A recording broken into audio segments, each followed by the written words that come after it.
सोमवार को बहल कस्बे में दिव्यांगजनों को कृत्रिम अंग वितरण करने के लिए भारत विकास परिषद द्वारा शिविर का आयोजन किया गया। इस अवसर पर हरियाणा राज्य दिव्यांग आयोग के आयुक्त राजकुमार मक्कड़ ने बतौर मुख्य अतिथि शिरकत की। वहीं उन्होंने दिव्यांगों को न्याय दिलाने के लिए प्रत्येक जिले में अलग से न्यायालय स्थापित करने की बात कही। सोमवार को जिले के कस्बा बहल में कृत्रिम अंग वितरण शिविर का आयोजन किया गया। भारत विकास परिषद द्वारा आयोजित इस शिविर में हरियाणा राज्य दिव्यांगजन आयुक्त राजकुमार मक्कड़ विशिष्ट अतिथि के रूप में पहुंचे और निःशुल्क कृत्रिम अंग वितरित किए।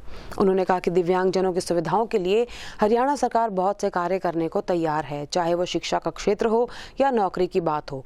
इतना ही नहीं, उनका ये भी कहना था कि प्रदेश सरकार दिव्यांगों के लिए स्पेशल रैंप और पायदान वाली बसें चलाने की भी तैयारी में है और वहीं इनके कानूनी कामों के लिए भी जिले वाइज कोर्ट भी तैयार करने की तैयारी की जा रही है। यह दिव्यांगों को कृत्रिम अंग प्रदान करने का कार्यक्रम हो रहा है। इसमें हरियाणा सरकार के दिव्यांग आयुक्त के रूप में मुझे यह सौभाग्य प्राप्त हुआ है कि मैं उन दिव्यांगों को अपने हाथों से यह अंग प्रदान कर सकूं। हरियाणा सरकार ने पिछले कुछ समय पहले 5 एकड़ ज़मीन फरीदाबाद में दिव्यांगों की सेवा के लिए दी है, जहां पर कृत्रिम अंग बनाने की एक फैक्ट्री लगाई जाने वाली है और ट्राईसाइकिल के अलावा और ऑटोमेटिक जो आजकल स्कूटी है जो कि बहुत सारे यंत्रों के द्वारा तैयार की जाने वाली है, ऐसा एक प्रोजेक्ट हरियाणा सरकार के द्वारा लिया जाने वाला है। लगभग सभी जिलों के अंदर इस प्रकार के दिव्यांग बहुतायत में हैं। सामाजिक संगठनों से भी मेरा आह्वान है, भारत विकास परिषद जैसी और समाजसेवी संस्थाएं भी हैं, वे सामने आएँ और समाज का सबसे उपेक्षित वर्ग जो दिव्यांग है उसकी सेवा में अपना योगदान दें, ऐसा मेरा उनसे। हरियाणा सरकार ने दिव्यांगों के लिए बहुत सारे अधिकार प्रदान किए हैं। दिव्यांग अधिनियम 2016 उसको हूबहू ज़मीन पर उतारने का अभियान हरियाणा सरकार ने बहुत गंभीरता के साथ में प्रारंभ कर दिया है, जिसके अंतर्गत 4% एडमिशन उनके शैक्षिक संस्थाओं में, 4% नौकरियों में और 4% ही उनको आगे प्रमोशन में आरक्षण। इसके अलावा हरियाणा सरकार की जितनी नई बसें खरीदी जाएंगी उसमें दिव्यांगों को चढ़ने में कोई दिक्कत ना हो, इस प्रकार की बसों का पायदान वो लगवाए जाएंगे। इसी प्रकार अभी हमने पायलट प्रोजेक्ट के रूप में फरीदाबाद और गुरुग्राम 2 जिलों को चुना है, जहाँ जितनी भी सरकारी और प्राइवेट इमारतें हैं उनके अंदर रैंप और लिफ्ट का प्रावधान इसी प्रकार से किया जाए जिससे दिव्यांगों को कोई कठिनाई ना हो। इसके अलावा जितनी भी हरियाणा सरकार की वेबसाइट्स हैं उन सभी को दिव्यांगों के फ्रेंडली वेबसाइट डेवलप की जाएँ, उसके लिए अभ्यास प्रारंभ हो गया है और लगभग 70% वेबसाइट्स उसके अनुसार ढाल दी गई हैं। ऐसा हरियाणा सरकार के द्वारा बहुत गंभीरता के साथ प्रयास चल रहा है। इसके अलावा एक तो विशेष बात मैं बताना चाहता हूँ, क्योंकि दिव्यांग आयुक्त के नाते दिव्यांगों की कोर्ट लेना जज के रूप में वो मेरा दायित्व है। अभी तक जितने दिव्यांग थे उन सबको पंचकुला जाना पड़ता था।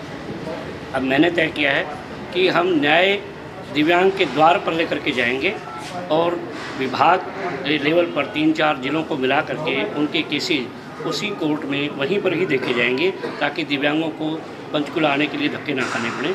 ऐसा हरियाणा सरकार की ओर से गंभीर प्रयास है। विकास परिषद के तत्वावधान में हमारे कुछ दिव्यांग बंधुओं को जो उनके कृत्रिम अंग बनाए जाते हैं, जो हिसार में बनाए जा रहे हैं, और वो भी भारत विकास परिषद की ही वहाँ पर निर्माणशाला है, तो उनको यहाँ पर बांटा गया था लगभग 30-35 लोगों को। ये कार्यक्रम उसी निमित्त यहाँ पर आयोजित हुआ और यहाँ पर एक प्रकार से जो लोग इसमें सम्मिलित हो रहे हैं उनको भी एक प्रेरणा मिली है कि हमें भी अपने जीवन में किसी न किसी ऐसे ज़रूरतमंद आदमी को जिसको समाज में सहायता की ज़रूरत है उसकी मदद करनी चाहिए। ये प्रेरणा सभी विद्वान वक्ताओं ने यहाँ पर दी है और मैं समझता हूँ कि ये चीज़ उन्हें हमारे समाज में प्रचलित होनी चाहिए। हम एक दूसरे के सहयोगी बनने की जो भावना है और बढ़ाएं। हमारी संस्कृति में ये एक व्यवस्था रही है कि परिवार में 2 की सबसे ज़्यादा पहले सेवा होती है, या तो बच्चे की और या सबसे बूढ़ा जो आदमी है बड़ी उम्र का उसकी, और तीसरे नंबर पर बीमार।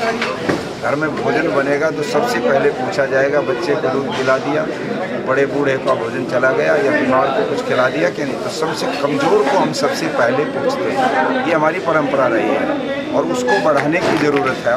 और ये आज का जो कार्यक्रम है, निस्संदेह से दिव्यांग जिनके साथ बेचारे दुर्घटना से उन्होंने अंग अपने खो दिए, उनके प्रति हमारे दिल में सहृदयता बढ़नी चाहिए। हमारे दिव्यांग कैंप लगा हुआ है सर जी, कृत्रिम हमको फ्री में मिल रहे हैं और आगे भी हमको सरकार दे रही है। हर साल हमको कृत्रिम देती है सरकार फ्री में, कुछ नहीं देती हमसे। और 4% हमको सरकार ने आरक्षण देने की बात की है, वो हमको मिल रहा है। आगे भी हमको ट्राईसाइकिल के लिए सरकार ने फरीदाबाद में जो ज़मीन दी है उसको सरकार के लिए हम धन्यवाद करते हैं और हमारी सेवा ऐसे ही करते रहें तो सरकार का बहुत बहुत धन्यवाद।